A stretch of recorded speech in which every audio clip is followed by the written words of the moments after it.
Salutare și bine ne-am găsit! În echipa noastră de ceva vreme ne tot gândeam la o întrebare.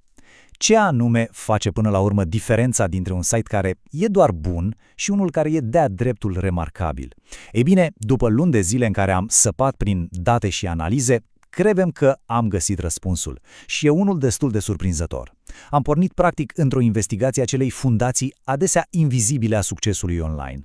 Vedeți, totul a plecat de la întrebarea asta. Ne loveam constant de site-uri care arătau impecabil, aveau un conținut de calitate, produse faine și, cu toate astea, pur și simplu nu mergeau, nu atrăgeau trafic, nu vindeau și, în final, se stingeau.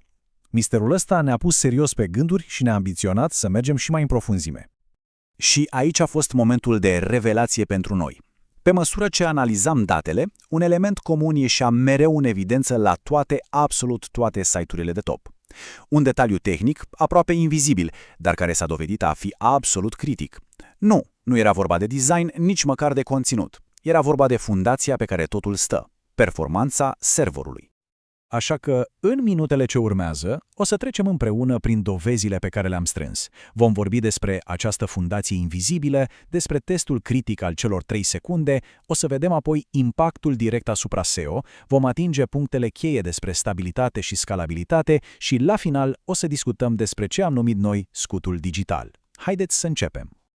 Prima noastră mare concluzie a fost că serverul nu e doar o piesă tehnică într-un angrenaj. Nu, el este însăși fundația pe care se construiește întreaga prezență online. Gândiți-vă la fundația unei case. Poți să ai cea mai spectaculoasă arhitectură, dar dacă fundația e slabă, totul e în pericol să se prăbușească. Acest citat a rezonat perfect cu ce am descoperit și noi. În lumea digitală de azi, performanța nu mai e un moft, un bonus. Așteptările sunt uriașe. Un site rapid și stabil a devenit o condiție de bază pentru a supraviețui online, nu doar pentru a avea succes. E o necesitate, pur și simplu. Și această nevoie de performanță ne aduce direct la a doua noastră descoperire majoră, un concept pe care l-am numit testul celor 3 secunde. Practic, e vorba de prima impresie, de acel test pe care un site îl trece sau îl pică în doar câteva clipe. Toate cercetările noastre confirmă un prag psihologic absolut critic. 3 secunde. Doar 3 secunde. Atât este dispus să aștepte în medie un vizitator ca o pagină să se încarce. Dacă se depășește acest prag, majoritatea pleacă. Și de cele mai multe ori nu se mai întorc niciodată. Iar cine e responsabil pentru asta? În mod direct, serverul. Și, atenție, secundele astea se transformă direct în rezultate concrete, în bani. Un server performant înseamnă viteză bună, ceea ce duce la mai puțini oameni care părăsesc site-ul. Asta înseamnă o experiență mult mai plăcută pentru cei care rămân, ceea ce, la finalul zilei, se traduce printr-o rată de conversie mai mare. Pe scurt, viteza înseamnă profit. Ok, să mergem mai departe. Hai să vedem cum se leagă toate astea de vizibilitatea în motoarele de căutare. Pentru că am descoperit că această fundație, serverul, are un impact direct și, foarte important, măsurabil asupra locului pe care un site îl ocupă în Google. Și asta nu e o teorie de-a noastră, e un fapt. Un fapt confirmat chiar de Google. Algoritmul lor iubește site-urile rapide și le favorizează. Asta înseamnă că un site poate avea cel mai bun conținut din lume, dar dacă serverul e lent, Google îl va penaliza. Îl va împinge mai în spate în rezultatele căutorii, acolo unde, practic, devine invizibil. Ca să înțelegem cum măsoară Google treaba asta, am analizat indicatorii numiți Core Web Vitals. Gândiți-vă la ei ca la un fel de carnet de note pentru experiența utilizatorului. LCP, de exemplu, măsoară cât de repede apare pe ecran cel mai mare element vizual. Feed măsoară cât de repede poți să dai click pe ceva și să se întâmple o acțiune, iar CLS verifică dacă elementele de pe pagină nu sar aiurea în timp ce se încarcă. Și ghiciți ce?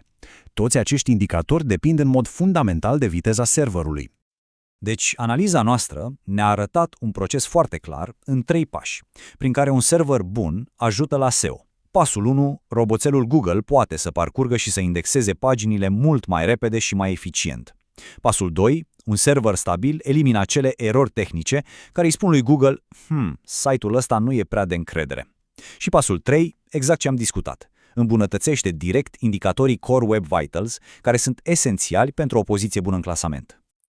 Dar investigația noastră a scos la iveală că nu e vorba doar de viteză. Mai sunt alți doi piloni absolut critici ai acestei fundații solide. Stabilitatea, adică site-ul să fie mereu online, și scalabilitatea, adică abilitatea de a crește odată cu afacerea. Am descoperit că standardul de aur în industrie pentru un server performant este un uptime de 99,9%. Ce înseamnă asta concret? Înseamnă mai puțin de 9 ore de inactivitate într-un an întreg. Practic, site-ul este accesibil non-stop. Orice scade sub acest prag se traduce, fără excepție, în vizitatori pierduți, vânzări latate și, mai ales, încredere erodată. Contrastul este izbitor, după cum se vede. Pe de o parte, un site stabil, mereu online, transmite încredere, atât vizitatorilor, cât și motoarelor de căutare. Pe de altă parte, un site care pică des, nu doar că frustrează pe oricine încearcă să-l acceseze, dar îi transmite lui Google un semnal clar. Această sursă nu este de încredere. Și aici intervine scalabilitatea. Am văzut atâtea cazuri în care o campanie de marketing genială s-a transformat într-un dezastru tehnic, pentru că serverul pur și simplu a cedat sub greutatea succesului. Un server performant e flexibil, se adaptează, gestionează vârfurile de trafic fără să clipească și se asigură că succesul nu devine motivul pentru care se prăbușește totul.